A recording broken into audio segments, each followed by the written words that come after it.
Hey kiddo, I'm glad you're here. This is Quiet Time with Miss Nelson. Today we are going to start by taking some deep breaths and sharing an affirmation, and then we'll learn about something called inferring. Inferring is something you do all the time, but it's especially important to grow really strong inferring skills when we read. Then we'll read this book called The Crocodile Blues, or should I say, we'll infer this book. Let's get started with some deep breaths. We're going to breathe in through our nose and out through our mouth. Let's go.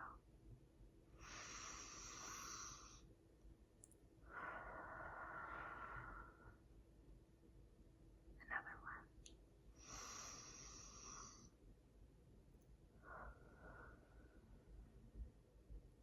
And one more.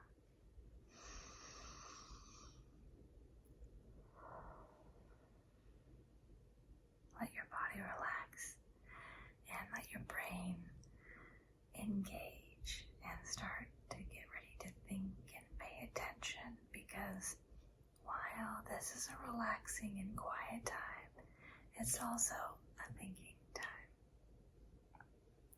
Our affirmation today is, I am clever. To be clever means to be smart and able to figure things out. You don't wait for someone to just tell you things or explain everything to you. If you're clever, you start thinking and figuring things out. And if you don't figure them out all on your own, you go ask questions and you find answers. That's what clever people do. So let's say that together. I am clever. One more time. I am clever. Yes, you are. Today as we read, we're going to be doing some thinking like clever people do, called inferring.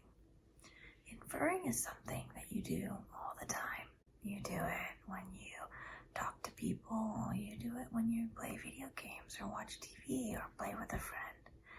You even do it when you watch your kitty cat get up and stretch. Inferring means I'm using what I sense with my eyes by seeing or reading, with my ears by hearing something I touch or taste or smell. I'm using that and what I already know. Maybe it's something I know because I've learned it or because I've experienced it before. And I can put those two things together to understand something that's not always obvious, just with what I sensed. For example, you might see me rubbing my eyes. If I'm rubbing my eyes and then I yawn, what do you infer? What does that mean? Why did I do that? You're right. If I rub my eyes and then yawn, if you inferred that I am sleepy or tired, that's a correct inference. What if I rub my eyes and then I sneeze? Is that a sign that I'm sleepy or tired? No, you use what you already know to figure out that rubbing my eyes and sneezing means that I either have allergies or I'm sick. Maybe I have a cold. What if I rub my eyes and I get tears coming down my face? Would that mean I'm sleepy or sick? Probably not. You can infer. That would mean I'm crying and I'm sad. Inferring is something we do all the time, and it's really important to strengthen our inferring skills as we read. Today we're going to read a book that actually doesn't have very many words. It's mostly illustrations. So when I say I'm going to read this book, you will actually hear me inferring this book.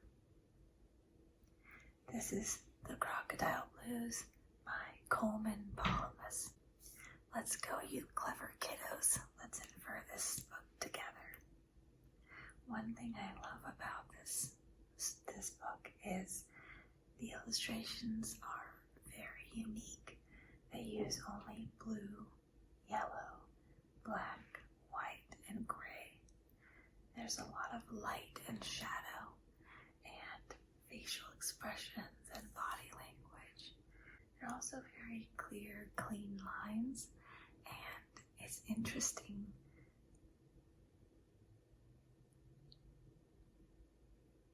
Did you infer why I just rubbed my eye?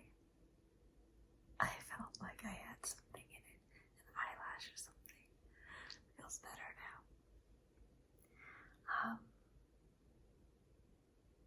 It's interesting the details that are included and the details that are not included because it would just be too much. The Crocodile Blues by Coleman Paulus.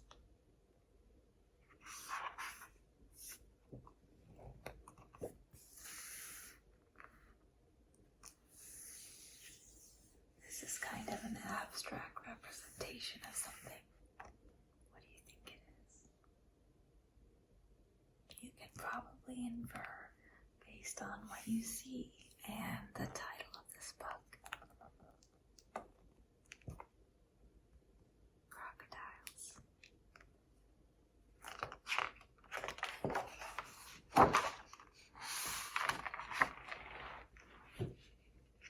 Let me readjust a little bit.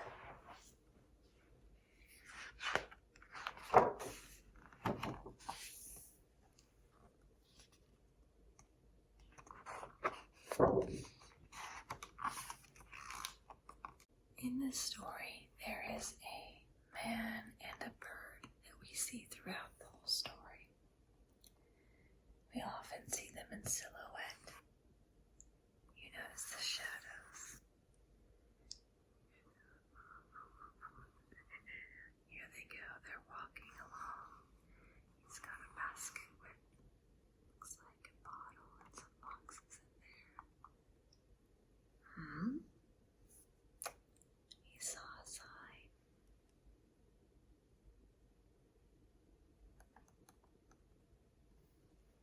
It says eggs. The arrow's pointing that way.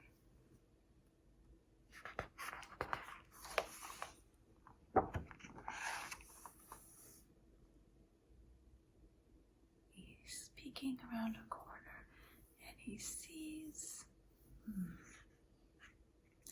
What do you think that could be? What do you infer? Looks like a giant egg to me. Oh, now I can see what he's got in his basket. Birdseed and cereal. Some for him and some for the bird.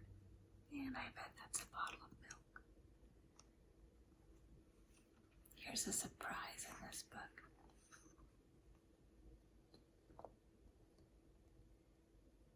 He must want an egg. He looks like he's putting a coin into, is this an egg vending machine? Notice how it's plugged in. And it says, buzz.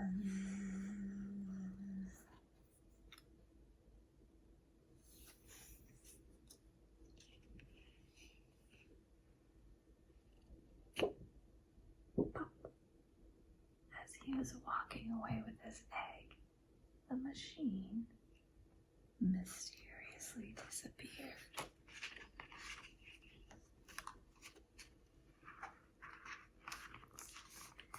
The man and the bird continue walking on their way home. There are light posts. And I can tell that it's the evening because of the shadows and how the light posts are now turning on. In the beginning, they were not on yet. But shadows are getting long and the lights are coming on.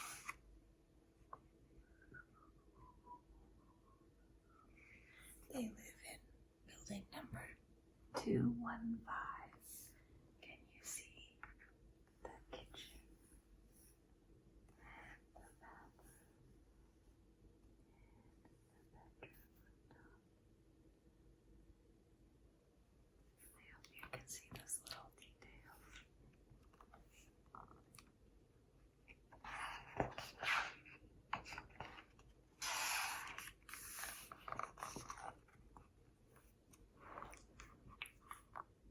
He opens the door and comes into the kitchen where they're putting away the groceries.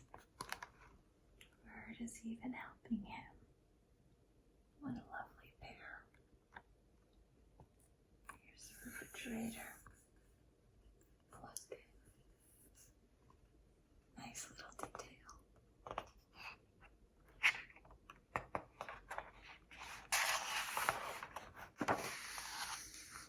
The man has made himself a cup of tea. Up the stairs they go into the bathroom to take a lovely bedtime bath. I don't think you can see it, but coming out of this shower head here, little tiny white dots showing that the bird is having a shower and singing. And the man is having a bath in his cup of tea. And he's still wearing his hat. After their bath time, they change into pajamas and head upstairs.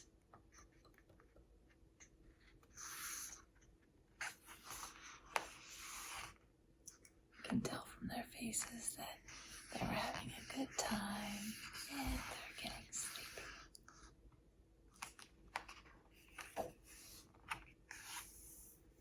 The bedroom is dark except for one little lamp. A bed for the man and a perch for the bird.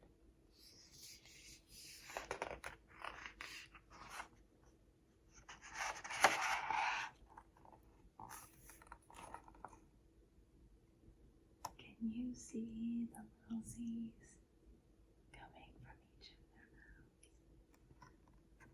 You know what those mean. So you can infer that they're asleep, maybe snoring.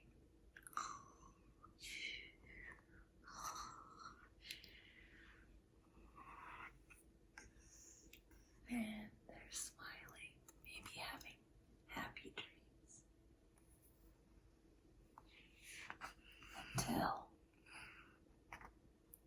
crack, crack, crack. Look at their faces. Wide eyes, no smiles. They're surprised and maybe afraid. I would feel afraid too if I was sleeping peacefully and I was awoken by loud cracking sounds. Can you infer what the cracking sounds might be? What did they have? What did we see earlier in the story that could possibly crack? Let's see if you're right.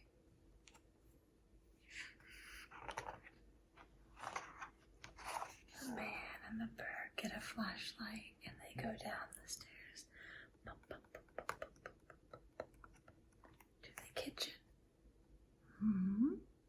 Look this way and that way. Oh, they've noticed the refrigerator is open just a crack. And do you see what I see? He noticed it.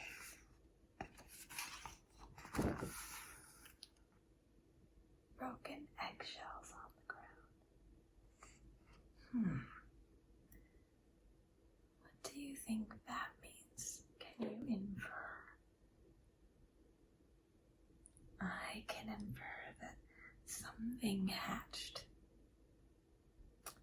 And it might be too big to fit in the refrigerator with the door closed. What do you think it is? Now we've really got to be clever. We've got to think about, what do I already know about this story? And also what I'm seeing now. What do you think hatched? I don't think it's a chicken or a bird of any type, because there's one thing missing from the story so far that seems very important. It's in the title. It's even on the cover. And it's on the inside cover hint.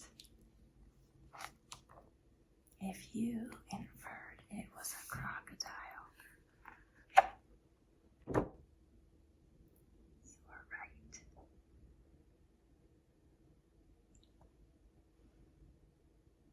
How would you feel if that happened to you?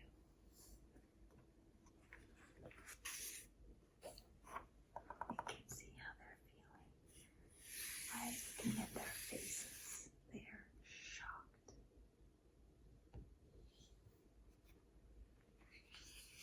It's kind of silly that a crocodile could come out of that tiny egg. But I like silly books. How do you think they'll do?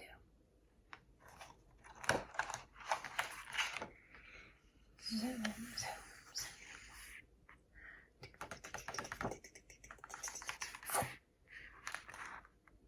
Hide under the bed, of course.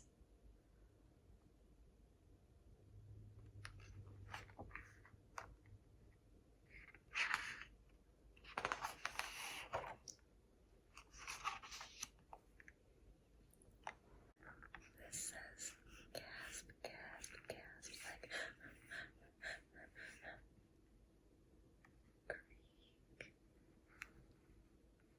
Uh-oh, they're looking at each other like, what is that? Creak, creak. They both look over that way. Something's coming. Squeak. Something's on the bed above them. It's the crocodile. Zoom. They're out of there.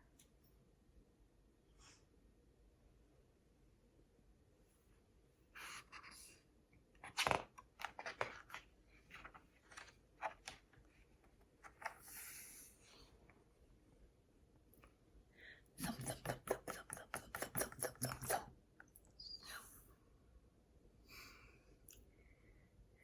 They ran down those stairs and jumped off the last few. See how big that last thump is? And ran out as fast as they could.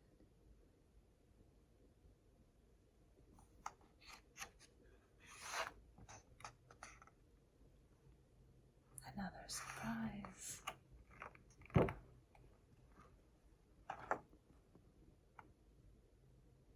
Look at the crocodile. How is the crocodile feeling? Can you infer?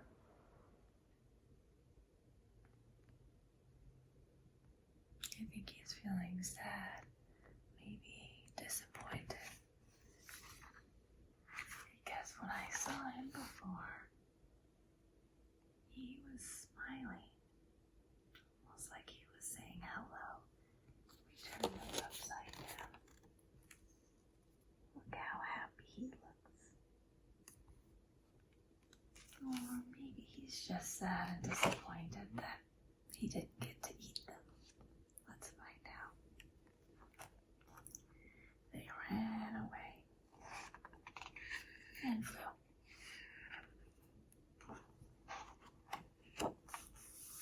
These birds birds are saying tweet, tweet, tweet. I can infer that they slept on this bench all night, and now it's morning time. The birds are singing, the sun is rising, and they're curled up on this bench. Well, now what? Walking around the city again in pajamas with a flashlight. Should they go home?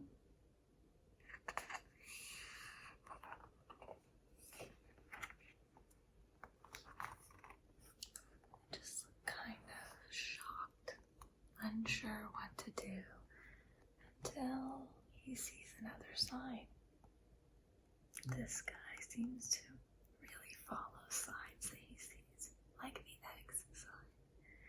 This sign says, rooms for rent, with an arrow pointing this way. So he went inside. I can infer that he's looking for a new place to live. He's going to rent a room somewhere so that he doesn't have to go back to his house with a crocodile inside.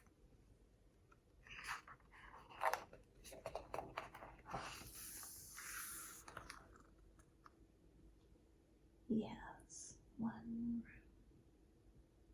full of bright light, just about nothing inside.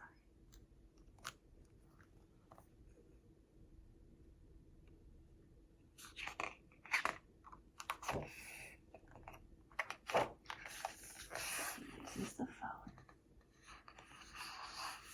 to call and order some milk, tea, birdseed, and cereal, and a new suit to wear, and a very small refrigerator. Can you infer why he would want a very small refrigerator now instead of a normal-sized refrigerator? Maybe because crocodiles cannot fit in very small refrigerators.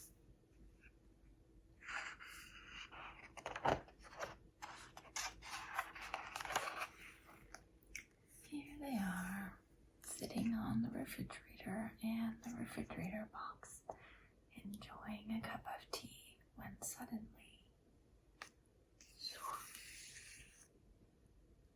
an envelope containing a letter is passed under the door.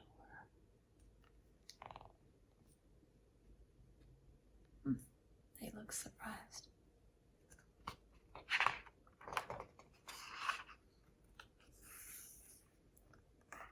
Reading it. Oh, it has a picture of a crocodile on it. And they look at each other like, what? Should we? And yeah, we're getting all dressed up, fancy with a bow tie. And the bird has one on too, looks like.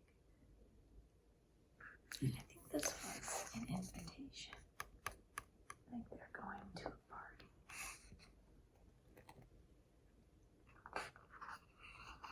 Whose party is it?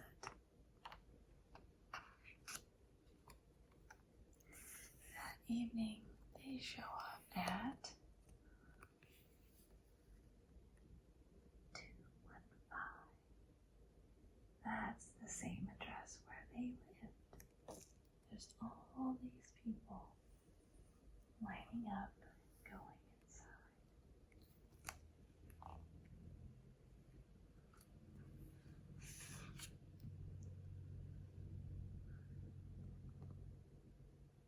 Having a party in there. And now it's called the Blue Crocodile. Blue means sad.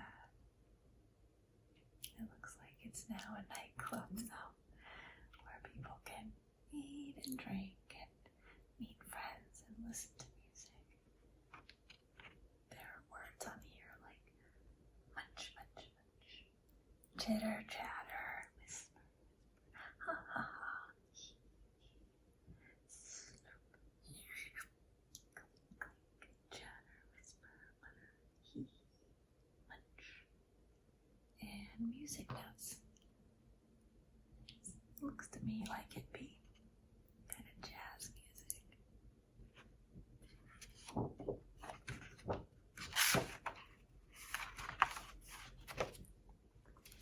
So their home now looks like this, and it's called the Blue Crocodile. Who do you think invited them here? The crocodile. Here they are, all sitting in a dark room with candles and a spotlight goes on their table.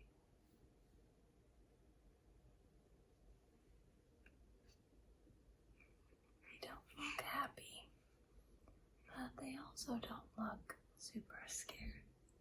I think they're kind of confused and waiting to see what happens. Ta-da! I don't know if you can see the shiny spot on the egg. It's the crocodile. He has presented them with a new egg, as if to say, "So sorry to have hatched out of your egg and frightened you. I'm a nice crocodile, and here, I'll even replace your egg." That's a friendly thing to do.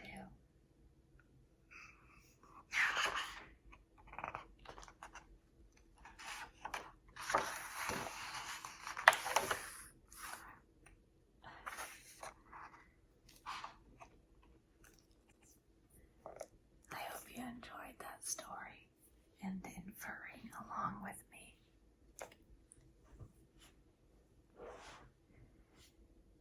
In this story, the crocodile looked like it could be pretty frightening, and in real life, we should really stay away from crocodiles. But this book also teaches us that we shouldn't always judge somebody by how they look.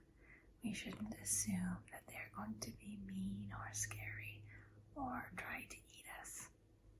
Maybe they just want friendship, and they're actually very kind.